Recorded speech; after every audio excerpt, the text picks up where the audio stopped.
Bonjour tout le monde, j'espère que vous allez bien. Aujourd'hui, je viens faire un petit podcast, comme j'aime à les appeler, sur la méditation. Je cherchais comment vous remercier, puisque nous avons passé la barre des 200 abonnés. Et donc, peut-être que quand je serai à 5000, je m'en étonnerai pas autant.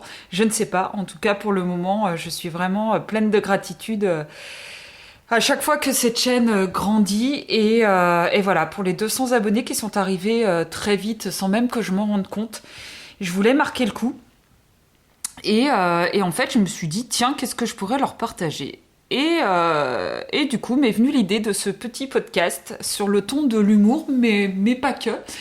Humour dans le sens où j'ai créé cette chaîne pour mettre en ligne des méditations et des méditations soins à la base, et puis ça va le rester même après ce podcast-là. Et en même temps, voilà, je vous offre cet échange aujourd'hui, ce partage sur le fait de démystifier la méditation. Parce qu'en fait, la méditation, c'est un peu comme tout en ce moment dans le monde spirituel, on va dire, qui est en train de beaucoup, beaucoup se développer, à tort ou à raison, je ne saurais pas dire.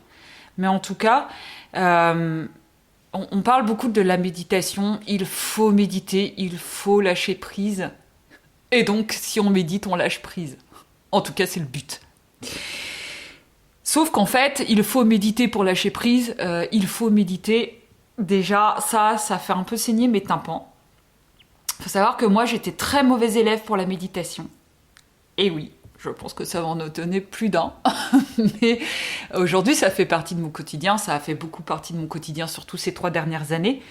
Mais en 2011, quand j'ai commencé le Wu Tao, et Marine, si tu m'écoutes, qui était mon enseignante de Wu Tao, il y avait des sessions de méditation, et j'étais clairement la mauvaise élève, celle qui pouffait de rire, celle qu'il faut mettre dans un coin, parce que sinon elle distrait tout le groupe de la méditation.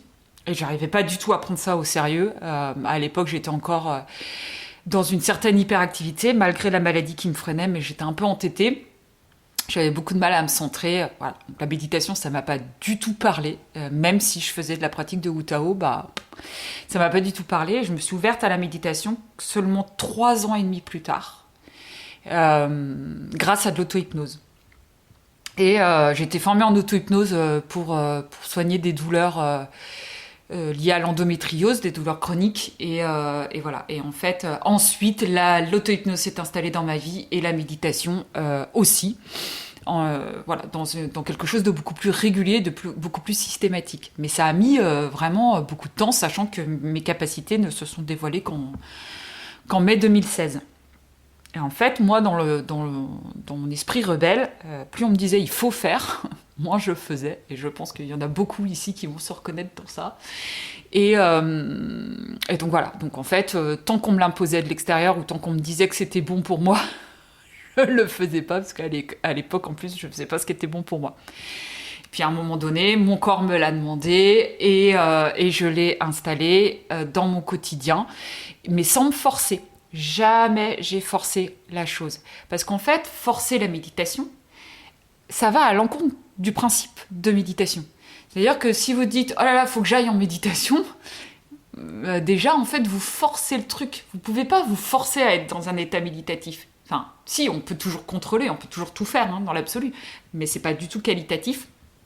Et la méditation, c'est le contraire. La méditation, c'est lâcher prise, donc lâcher le contrôle, lâcher le mental, ne pas juger. Donc si vous partez en méditation en disant « je vais faire 5 minutes de méditation, 10 minutes de méditation », il y en a même qui mettent des réveils. Alors, chacun son truc, ça peut marcher, mais pour moi, mettre un réveil pour partir en état méditatif et se faire réveiller par un réveil de l'état méditatif, je trouve ça hyper violent. Sachant qu'en plus, ça fait 4 ans que je vis sans réveil maintenant, dans un rythme de grande liberté à la maison. Voilà. Donc, pour moi, c'est pas possible. Après, pourquoi pas, mais ça met du contrôle. Ça met du contrôle sur la durée, ça met du contrôle... Donc je parle pas de méditation guidée, là, je parle vraiment de méditation que vous allez faire tout seul, instinctivement, avec votre propre énergie. Je parle pas d'une guidance extérieure. Parce qu'à un moment donné, quand on est beaucoup aidé par les méditations guidées, c'est bien aussi d'aller se tâter tout seul en état méditatif et voir ce que ça apporte. Et puis, comment ça se vit. Est-ce qu'on arrive à lâcher prise sans être guidé par l'extérieur? Et ça, c'est un exercice très très intéressant que personnellement je conseille. Mais vous obligez pas à rester 5 minutes, 10 minutes, 20 minutes. Si vous restez au début 1 minute, 2 minutes, 3 minutes, les coureurs de marathon, ils n'ont pas commencé par faire un marathon tout de suite, quoi. Ou comme je disais à une amie qui se reconnaîtra sûrement, qui me disait « Oh là là, Marilyn, je te vois faire des conférences. » Vous voyez, j'en souris encore. Et je lui dis « Oui, c'est comme les musiciens. Hein. Je commence dans mon garage, enfin dans mon salon. Et les musiciens commencent dans le garage. » Vous avez compris l'idée. En fait, à un moment donné, pour pouvoir mettre quelque chose en place et savoir si ça nous convient, il faut commencer par petit. Et c'est après que ça devient grand. Si on commence tout de suite par grand, déjà, on se met des défis qu'on ne va pas pouvoir relever et on se décourage. Et puis ensuite, donc ça c'est pour la méditation dite classique, assis, allongé, de quelque manière que ce soit dans votre salon, dans votre espace de soins, peu importe, dans la nature. Mais il y a aussi, et ce qu'on oublie souvent, l'état dit méditatif que par contre on peut vivre au quotidien. C'est-à-dire que moi, en plus de la méditation que maintenant je vis spontanément, quand j'en ai besoin, il y a l'état dit méditatif. Par exemple, moi j'ai fait 2 saisons de ménage à Valloires, là en station. La première saison, en plus ça me permettait de lâcher toutes mes responsabilités dans le commerce, j'en avais marre des postes à responsabilité. Donc j'avais choisi un poste à la plonge, exprès, pour lâcher le mental. Ça a super bien marché. J'ai jamais autant créé que quand je faisais ma vaisselle. Enfin, la vaisselle du chalet, plus précisément. Parce que, en fait, faire le ménage, ça libère, on est occupé physiquement, et le mental, dans une tâche répétitive, lâche prise et libère tout ce qu'il y a à libérer. Donc un état méditatif, c'est faire le ménage. J'ai eu une cliente, elle est chef cuistot. La cuisine, c'est un état méditatif. Quand je lui ai demandé si elle méditait, elle m'a dit non. Je lui ai dit, mais est-ce que dans ton quotidien, tu as quelque chose qui peut te rendre un état méditatif? Elle m'a dit, j'adore cuisiner. Quand je cuisine, je lâche prise. Donc, quand tu cuisines, tu es en état méditatif. Quand on lit, moi, il y a des fois, quand on lit, des fois, je lis 2 pages. Je ne suis pas du tout à ce que je lis, mais par contre, ça a lâché le mental et ça a créé d'autres choses. Et il y a des idées qui viennent et je les note et je reprends mon bouquin plus tard. Une série que vous connaissez ou que vous connaissez pas. Souvent, quand on connaît déjà le scénario, la tête lâche prise et c'est pareil, ça se place en état méditatif, ça lâche le contrôle, et c'est à ce moment-là aussi, quand on arrête de réfléchir, que les solutions, les réponses se présentent. Dans la créativité, il n'y a pas que créer pour créer, il y a aussi créer des réponses aux questions qu'on se pose et qui sont dans le mental ou dans la rumination, et à un moment donné, la réponse, elle s'installe tout simplement quand on arrête d'y réfléchir. C'est comme l'amour qui se pointe quand on arrête de le chercher, c'est pareil. Il y a aussi la marche consciente, le sport de façon générale, si bien évidemment il n'est pas en mode addictif. Le sport, donc oui, la marche, comme je disais, la musique, la danse, enfin tout ce qui est après, qui passe par le corps. Et vraiment, je le répète pour faire le tour, le ménage, le dessin. Enfin voilà, vous avez compris l'idée, et c'est vraiment comment j'inclus mon état méditatif dans un quotidien. Plutôt que de s'obliger à faire de la méditation parce qu'il faut méditer, parce que ça fait bien ou parce qu'il faut lâcher prise, demandez-vous comment dans votre quotidien vous incluez ces moments d'état méditatif, comment vous vous autorisez à lâcher prise. Et c'est pas « je décide de lâcher prise », parce que si c'est « je décide que je lâche prise », c'est du contrôle. C'est subtil, mais en fait, si vous contrôlez votre lâcher prise, c'est plus du lâcher prise, c'est du contrôle. Et en fait, constatez comment l'état méditatif se met en place dans votre quotidien. Quand je fais ma vaisselle, je ne réfléchis pas. J'ai toujours des illuminations quand je fais ma vaisselle.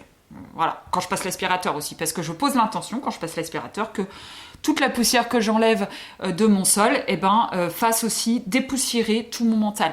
Et ça, je le fais à chaque fois. Et en fait, de le faire à chaque fois, à un moment donné, mon mental, il comprend que quand je passe l'aspirateur, il a le droit de se libérer des pensées poubelles, ou des pensées parasites, ou des émotions poubelles. Donc voyez vraiment, puis n'hésitez pas à me partager en commentaire, je serais vraiment curieuse de voir comment ça se met en place pour vous, l'état méditatif, et comment ça libère votre créativité dans votre quotidien.